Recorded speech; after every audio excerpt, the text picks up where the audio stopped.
সেনাবাহিনীর মেজর পরিচয় দিয়ে লালমনিরহাটের হাতীবান্ধায় জমি দখলের নামে চাঁদাবাজি করায় দুই ব্যক্তিকে আটক করে পুলিশে দিয়েছে স্থানীয় লোকজন। ৮ জুলাই মঙ্গলবার বিকেলে উপজেলার বরখাতা ফেডারেশন এলাকায় এ ঘটনা ঘটে।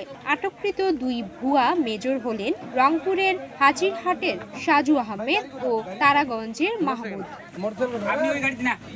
পুলিশ জানায় রফিকুল ইসলাম নামে এক ব্যক্তি বেদখলে থাকা জমি উদ্ধারের জন্য প্রতিবেশীর মাধ্যমে সেনাবাহিনী তার জমি উদ্ধার করে দেওয়ার প্রতিশ্রুতি দেন। পরে প্রতিবেশীর মাধ্যমে সাজু আহমেদ ও মাসুদ ২০,০০০ টাকা নেন। বাকি ৩০,০০০ টাকা নিতে রফিকুলের বাড়ি সাবেক এক সেনা কর্মকর্তার সহযোগিতায় দুই ভুয়া মেজরকে আটক করে স্থানীয় লোকজন। ভুয়া মেজর পরিচয় দানকারী সাজু আহমেদ এবং তার সহযোগী মাহমুদকে নিয়ে থানায় আসলে আমি তাদের কাছে বিস্তারিত ঘটনাটা শুনি যে বড়খাতা ৪ নম্বর ওয়ার্ডের রফিক নামে এক ভ্যান চালক তার প্রতিবেশী একজন লোকের সাথে তার জমি জমা সংক্রান্ত বিষয় নিয়ে একটা ঝামেলা ছিল।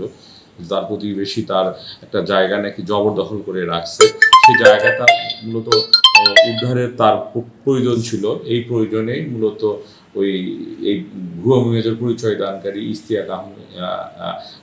সাজু আহমেদের সাথে উনি কথা বলেন। সাজু আহমেদ নিজেকে ভুয়া মেজর ইস্তিয়াক হিসেবে পরিচয় দেন এবং তিনি তার ওই জমিটা তিনি উদ্ধার করে দেবেন এবং এই উদ্ধার করে দিতে গেলে তাকে ৫০,০০০ টাকা দিতে হবে উনি দাবি করেন।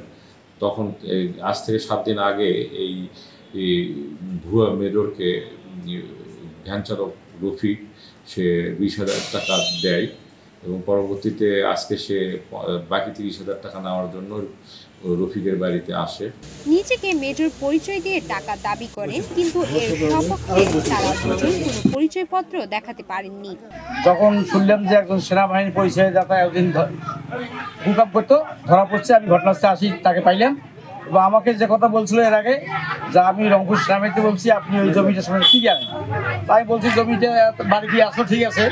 এরপরে জমির কাগজপত্র যাচাই চলছে, হ্যাঁ, এরা বিভিন্ন কাগজপত্র দেখায়, তাহলে আমরা সেনাবাহিনীর লোক আমরা যাচ্ছি, আপনার থাকা লাগবে, আপনি স্থানীয় প্রশাসন। আমি বললাম আমি আসি, এই পরিচয় দিল যে আমরা রংপুর থেকে বলছি। আমি বলছিলাম কত বলছি, রংপুর থেকে বলছি, এই পরিচয় আমি সেনাবাহিনীর লোক। সেনাবাহিনীর দুই ভুয়া মেজরের নামে মামলার প্রস্তুতি চলছে।